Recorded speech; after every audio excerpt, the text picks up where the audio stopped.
Yo, Fox Nation. So talk about the Yakuza League Part 2. This part's dedicated to the Robins because if you're a fan of Nightwing, Red Hood, Tim Drake, or Damian, well, maybe not so much Damian because he didn't get to do much, but he was still, cool.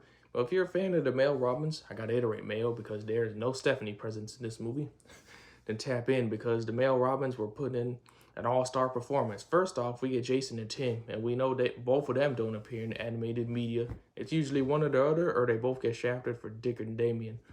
But oh my lord, like I said last time, I like that it's multifaceted. We got to see the Batmans and the Robins be strategic. They even had a whole part where they went in like a retro anime mecha style, and Alfred set up a whole presentation for how they can get into their vehicles. And with these vehicles, we had Nightwing fighting Green Lantern. He fought her in a mech. And he started losing, he was screaming. It sounded like he was getting hurt. Just to find out, he left the mech on autopilot and snuck attack her with some tranquilizers. And oh boy, Jason, he had his stuff with, Flash, with this crackhead Barry. He got to help take him down at the beginning of the movie. Well, not so much take him down. He kind of just shot him with some smoke that Barry inhaled because, this crackhead Barry and whatnot. But then later, we get Jason and Tim driving together. And Jason also has an outfit change. He's in his Red Hood Rebirth Outlaw outfit. I noticed that since he started in a new 52 fit, he had a fit change mid-movie after he went to Japan.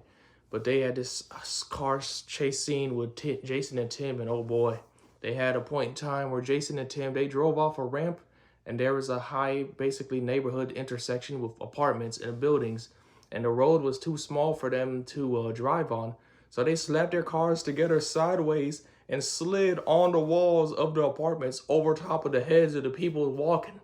Good God almighty, that was just glorious. Then they took out Flash. They put Crackhead Barry in a little simulation to keep him running and make him tired, basically, so he couldn't catch up until he broke the simulation.